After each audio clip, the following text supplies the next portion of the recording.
అనకాపల్లి జిల్లా నర్సీపట్నం అబిద్ సెంటర్ లో ఉన్న అంబేద్కర్ విగ్రహం వద్ద నర్సీపట్నం మాల జేఏసీ ఆధ్వర్యంలో ఆకువీడులో దళితులపై ఏపీ డిప్యూటీ స్పీకర్ రఘురామకృష్ణంరాజు చేస్తున్న భూదందాలు దాడులకు నిరసనగా చేపట్టారు. మొదటగా అంబేద్కర్ విగ్రహానికి పూలమాలలు వేసి నివాళులు అర్పించారు.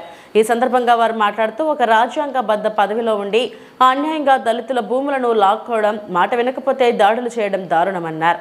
అన్యాయంగా పేదల పొట్ట కొడుతున్నామన్నారు. మీరు దళితుల జోలుకొస్తే ఊరుకునేదే లేదన్నారు. తక్షణమే దళితులకు క్షమాపణలు చెప్పి వారి భూములు వారికి ఇవ్వాలని, లేని పక్షంలో రాష్ట్ర వ్యాప్తంగా పెద్ద ఎత్తున పోరాటం చేస్తామని హెచ్చరించారు.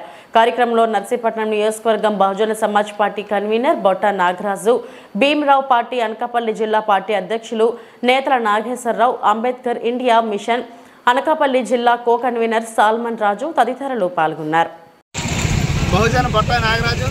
నేను బీఎస్పీ పార్టీ అనకాపల్లి జిల్లా ఇన్ఛార్జిగా పనిచేస్తూ ఉన్నాను. ఈరోజు ఆకివీడ్లో రఘురామరాజును చాలా విచ్చలవిడిగా రాజ్యాంగాన్ని దుర్వినియోగం చేస్తూ ఉన్నాం. కాబట్టి ఇది సరైన పద్ధతి కాదని చెప్పేసి మేము బీఎస్పీ పార్టీగా ఖండిస్తూ ఉన్నాం. అంటే నీకు ఈ రాజ్యాంగం అంటే నీకు లెక్కలేదు, అంబేద్కర్ లెక్కలేదు. నువ్వు గతంలో కూడా అంబేద్కర్ ఫోటో ఉన్న బ్యానర్ను తొలగించి తప్పు చేసావు. అలాగే ఈరోజు మా సోదరులైనటువంటి మా దళితుల భూములు నువ్వు నాటుకొని దానిపైన కూడా నువ్వు కోట్లు సంపాదించాలని చెప్పేసి నువ్వు చూస్తూ ఉన్నావు.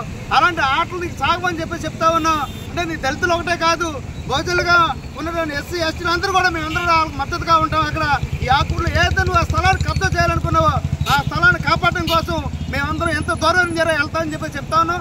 ఆల్రెడీ దానిపైన స్టే తెచ్చుకున్నా సరే మా సోదరులకు నువ్వు నీ అధికారాన్ని అడ్డు పెట్టుకొని నువ్వు దాన్ని కబ్జా చేయాలని చూస్తా ఉన్నావు.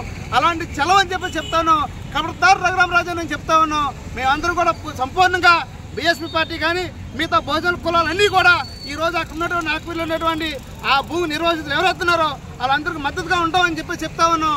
ఈ ఏదైతే నువ్వు ఈ దుర్మార్గం చర్యలు ఉన్నాయో నువ్వు వెనక్కి తీసుకొని బహిరంగ క్షమాపణ చెప్పాలని చెప్పేసి కూడా మేము బీఎస్పీ పార్టీ తరఫున డిమాండ్ చేస్తా ఉన్నాం.